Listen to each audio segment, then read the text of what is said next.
बिहारी दो तरह के होते हैं। पहला वो जो खूब पढ़ते हैं, इतना पढ़ते हैं, इतना पढ़ते कि IAS बनते हैं। क्या बात है। दूसरा वो जो बिल्कुल भी नहीं पढ़ते, उसके बाद वो खुद की अपनी सरकार बनाते हैं।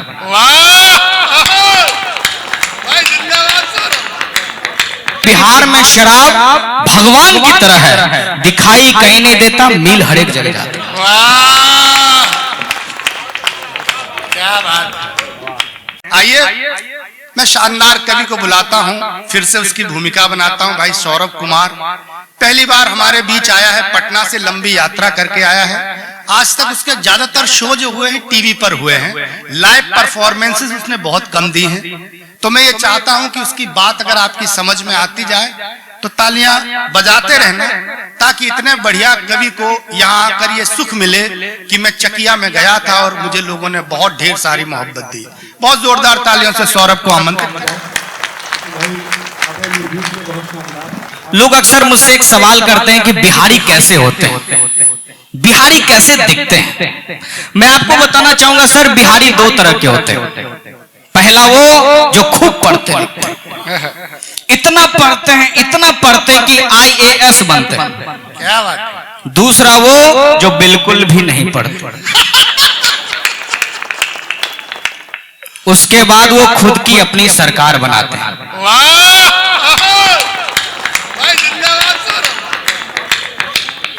और सरकार में आने के बाद वो IAS अफसर से बोलते, भाई गांधी मैदान में हमारी रैली है, उसमें भीड़ इकट्ठा करना आपका काम। ये स्वैग सर पूरी दुनिया में सिर्फ बिहारियों के पास है। लोग हम पर इल्जाम लगाते हैं सर, लोग हम पर इल्जाम लगाते हैं, बोलते हैं जब से शराब बंद हुई है उन्हें दिल्ली शिफ्ट होना पड़ा, मुंबई शिफ्ट होना पड़ा, कलकत्ता शिफ्ट होना पड़ा, लखनऊ शिफ्ट होना पड़ा।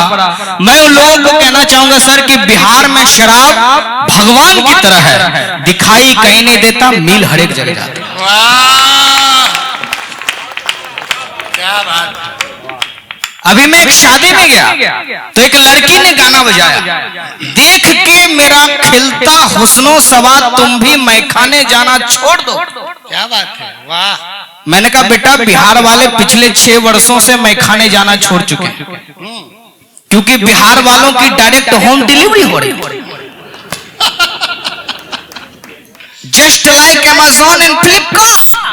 क्या बात है। दूसरे स्टेट में एडवांस पेमेंट करना पड़ता है, हमारे यहाँ कैश ऑन डिलीवरी। क्या बात है।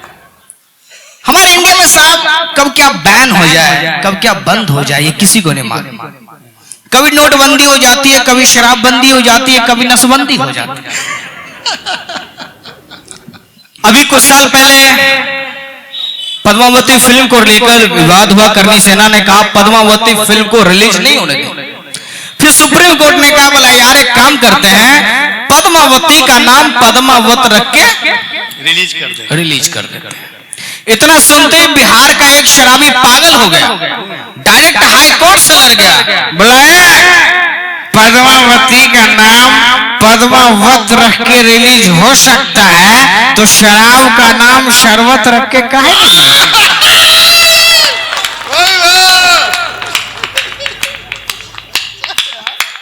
Thank you.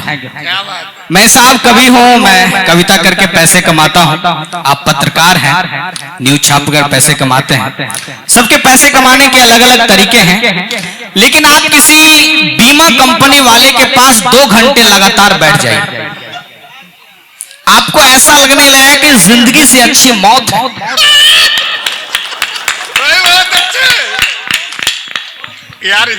वे आपको सामने से ऑफर देंगे, मैडम आपके अकाउंट में 50 लाख तब आएंगे जब आपके हस्बैंड इस दुनिया से जाएंगे। क्या बात है। तब मैंने कविता लिखी कि बीमा कंपनी वाले भी गजब ढाते हैं, पत्नी के सामने पति के मरने का फायदा बताते हैं।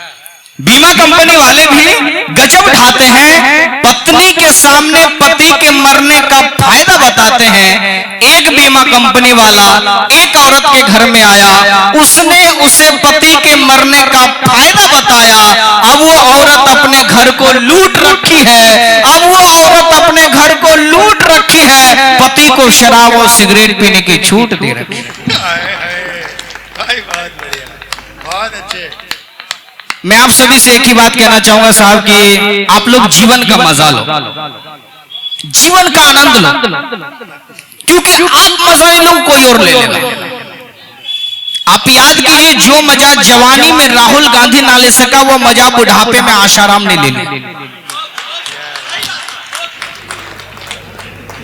इसलिए कह रहा हूं, जीवन का मजा लो, जीवन का आनंद लो, और ताली बजाओ तो टाइमिंग के अनुसार बजाओ। अगर टाइमिंग सीखनी हो तो आप विराट कोहली से सीखो, क्योंकि उसे मालूम है कि कब देश के लिए खेलना है, कब अनुष्का शर्मा के लिए खेलना है। भाई बहुत बढ़िया, क्या बिठे भाई सौरभ, जिंदाबाद। ऐसी थोड़ी शादी हो गई। मैंने देखा यार, विराट और अनुष्का की शादी के बाद क्रिकेटर्स के पीछे बॉलीवुड हीरोइनों की लाइन लगी पड़ी है। अभी हाल ही में नया कोहराम आप लोग उर्वशी रौटेला और ऋषभ पंत का देख रहे हैं। लोग मुझसे कहते हैं कि सौरभ जी, उर्वशी रौटेला इतनी सुंदर है, लाखों लड़के उसमें मरते हैं, फिर ये अपना भाई ऋषभ पंत क्यों भागा भागा फिर रहा?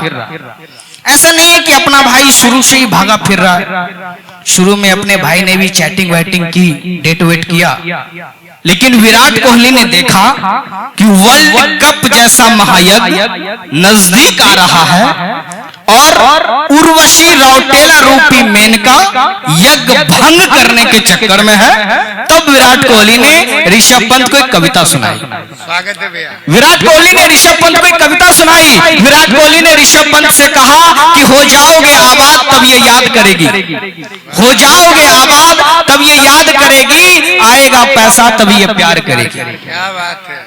हो जाओगे आबाद तब ये याद करेगी, आएगा पैसा तभी ये प्यार करेगी। मत पड़ना कभी इन हीरोइनों के चक्कर में, मत पड़ना कभी इन हीरोइनों के चक्कर में, मेरी तरह तुम्हें भी ये बर्बाद करेगी। उस दिन के बाद भाई साहब अपना भाई भागा भागा फिर रहा। क्या बात। बंदी उसे पटाने के लिए ऑस्ट्रेलिया तक पहुंची, अपना भाई वहां भी नहीं पिघल रहा। फिर लड़की ने प्ले स्टोर से 101 दर्द भरी शायरी वाली किताब खरीदी और प्रत्येक दिन इंस्टाग्राम पर बिना पानी के मछली की तरह तड़पती हुई शायरी पेश करने लगी। जब उर्वशी रौटेला का ये दुख मुझसे बर्दाश्त नहीं हुआ, तब मैंने उर्वशी रौटेला को एक कविता सुनाई।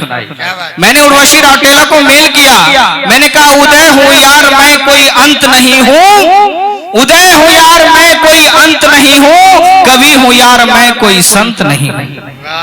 उदय हूँ यार मैं कोई अंत नहीं हूँ, कवि हूँ यार मैं कोई संत नहीं हूँ। मिल जाओ उर्वशी तुम्हें बना लूंगा दुल्हन, मिल जाओ उर्वशी तुम्हें बना लूंगा दुल्हन। अरे सौरभ हूँ यार कोई ऋषभ पंत नहीं हूँ।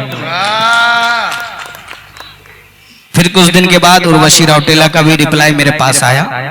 उर्वशी रौटेला मुझसे बोली कि भरी जवानी है मेरी मैं बंजर नहीं हूँ, भरी जवानी है मेरी मैं बंजर नहीं हूँ, कच्ची कली हूँ मैं कोई खंजर नहीं हूँ। अरे तुझ जैसे भिखारी के लिए मैं अपनी जान दे दूं, अरे तुझ जैसे भिखारी के लिए मैं अपनी जान दे दूं। अरे उर्वशी रौटेला हूँ मैं कोई रानू मंडल नहीं हूँ। मैंने एक बात रिसर्च किया साहब कि हमारे देश में कवारों की बहुत तरक्की हो रही है। मोदी जी कवारे प्रधानमंत्री बन गए, सॉरी मोदी जी कवारे नहीं हैं। 3 साल तक नौकरी करने के बाद उन्होंने अपनी स्वेच्छा से वीआरएस लिया है।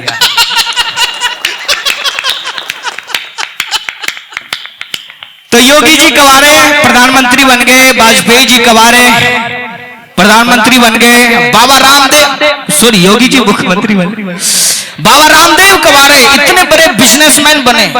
इतनी तरक्की हो रही है साहब कवारों की, कभी कभी तो हमें राहुल गांधी पे शक होने लगता है। कुंवारा है भी कि नहीं है? बंदा पक्का शादीशुदा है, बस किसी को बता नहीं रहा। ये बंदा गर्मी की छुट्टी में पक्का अपनी पत्नी से मिलने के लिए जाता है। मैंने रिसर्च किया साहब कि सबकी शादी हो रही है, इस राहुल गांधी की शादी क्यों नहीं हो रही? तो रिसर्च में पता चला कि सोनिया गांधी ने लड़की ढूंढने की जिम्मेदारी शशि थरूर को दे रखी है। हाँ। और भाई साहब को आप सभी जानते हैं, बंदा जिस लड़की को देखने जाता है खुद उसके साथ सेट हो जाता है। ये बेचारा कवारा घुमा फिर रहा,